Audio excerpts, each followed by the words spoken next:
And joining us now to talk a little bit more about this is WGN political analyst Paul Lisnek. Always nice to see you, sir. Bienvenida, amiga. Bienvenido. Oh, venido. Bienvenida for me. Yeah. Well, it's I the welcome little everybody. It's the little things.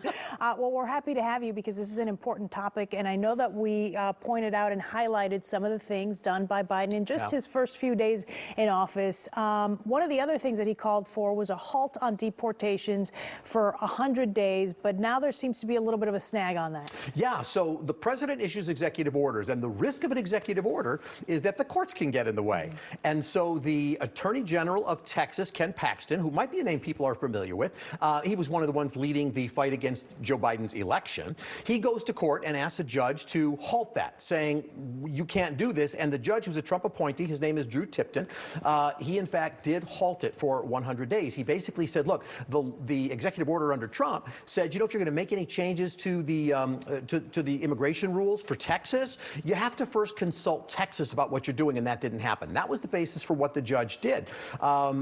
Basically, the Biden administration is arguing you can't possibly say that it hurts more people to keep deporting them than it does hurt the administration to not deport them. But that's exactly what the judge said. The Biden administration will appeal that, and we'll get a ruling over time. Why is this particular case so important when we look at the overall picture of immigration and the plan that Biden wants to put in place? Why does it matter? Because, Lourdes, there's a lot that President Biden's trying to do, right? You've mentioned some. We heard it in the package, DACA and these things. But when it's an executive order, that means there's probably a challenge. And that means that certain courts, especially like in this very conservative state of Texas where the Trump judges are, they step in, they can halt them.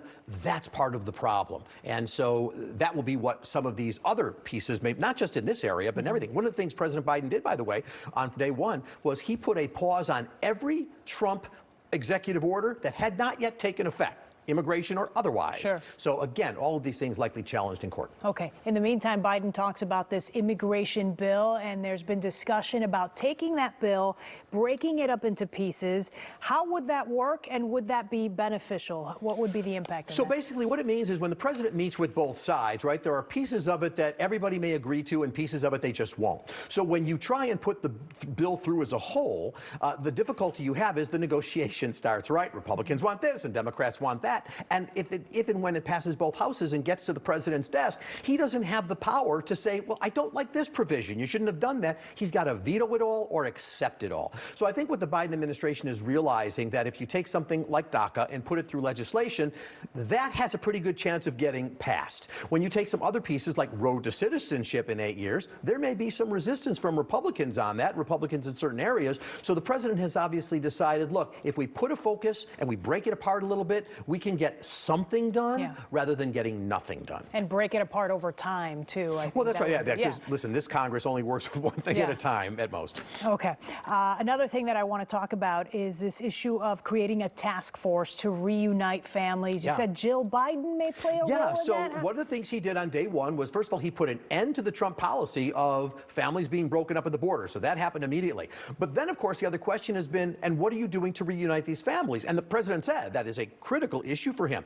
And what we learned just the other day was that the First Lady, Jill Biden, is going to play a role in that. We don't know how they're going to do it yet, what they're going to do, but it is certainly gravitas, the fact that the First Lady of the United States isn't just leaving it to the agencies. She is going to be overseeing this. That means it's important to the administration. Okay, I've got about 30 seconds. Sure. Durbin and Lindsey Graham team up on legislation. What can we expect from that end? Well, look, if you can get Lindsey Graham and Dick Durbin to agree on something and present it, the whole point is you're likely to get a yes, perhaps, from, in that case, the Senate. The Senate, look, the House is going to pass things Democratic controlled with a few extra votes. The Senate, it's a little touchier. Democrats can't afford to lose even one vote. Get Lindsey Graham speaking in there, and that's probably what helps get it through. Okay, there you see it. Paul Lisnek, our host and political analyst here at WGN. We appreciate your time. Lots of good insight. De nada. The book that just came out is Assume Treason. Assume Treason, yes.